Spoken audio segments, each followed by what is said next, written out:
Let me quickly go over just a couple things, then I'll turn you guys loose. But we get into chapter 7, week 4, chapter 7, and you'll note that I've changed it up so your exercises are also like a quiz, meaning you can't check your answers.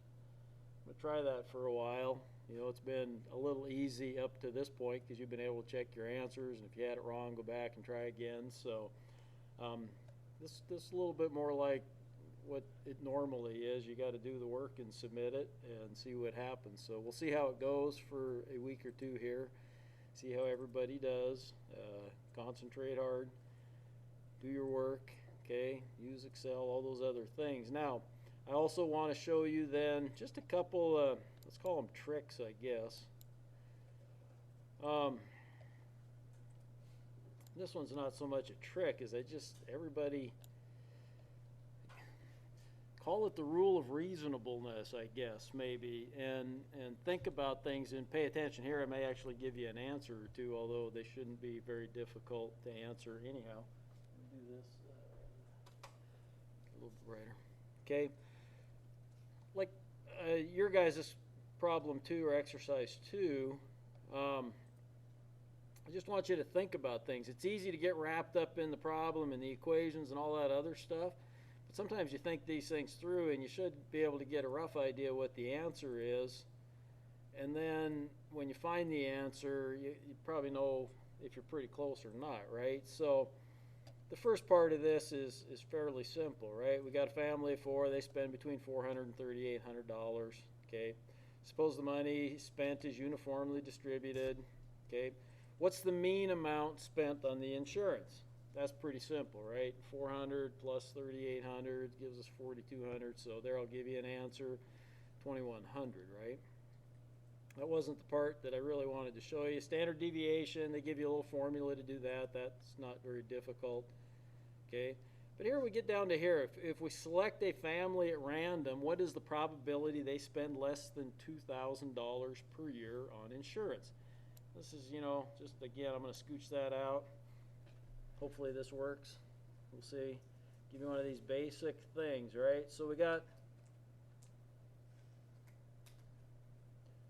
that's $400, right? And up here is $3,800. Okay, halfway's in between is my 2,100, right? Now my question asked for what's the probability that they spend less than $2,000 per year? Well, the probability that they spend $2,100 is what? 50, yeah.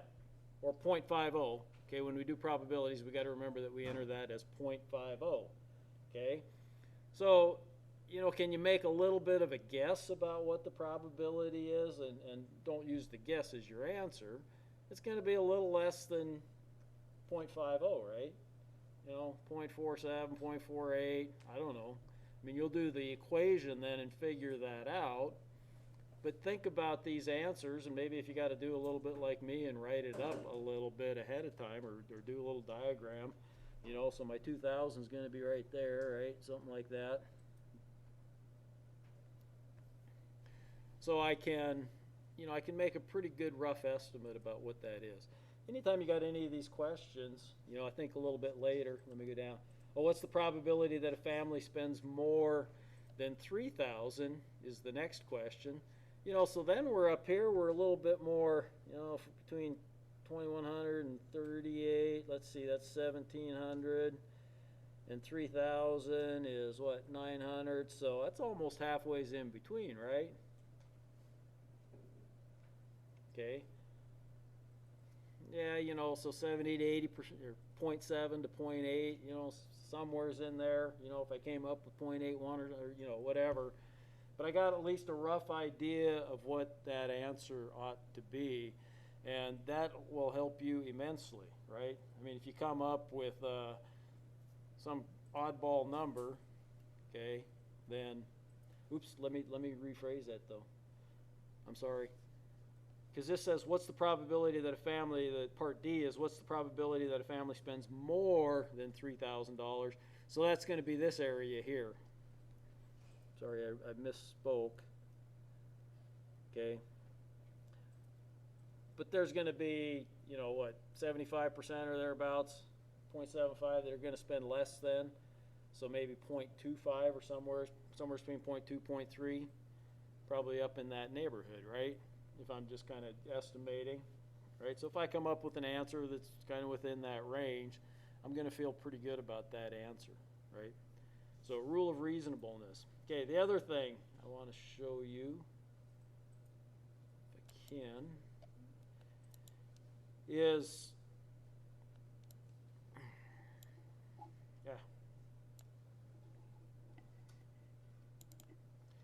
okay, in the content section, and when we get to week 4,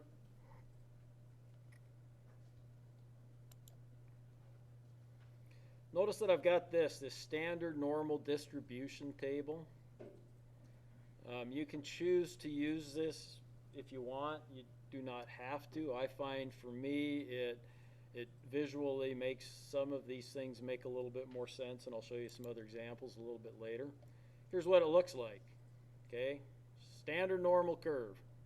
Get used to this. Okay, you're going to see and talk about the standard normal distribution. Okay, throughout. So get used to this. This one, kind of one of the limitations is it's either from this midway up, midway down.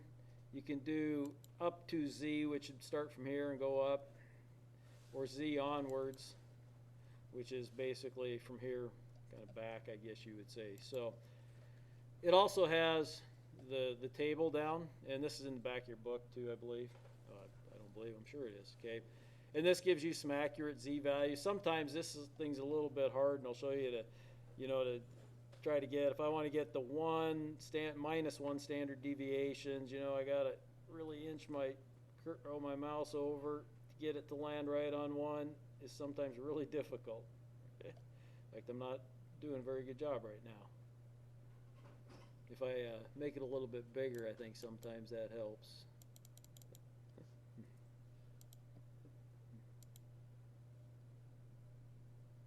Oops, now I gotta. There we go. Okay. So that's kind of nice, and let me show you an example of that. Hang on, I gotta find it here. Let's go there. I gotta get back to my exercises. Having 2 screens is kind of a pain sometimes.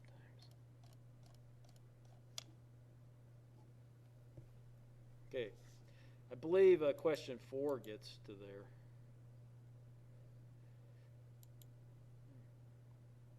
Yeah.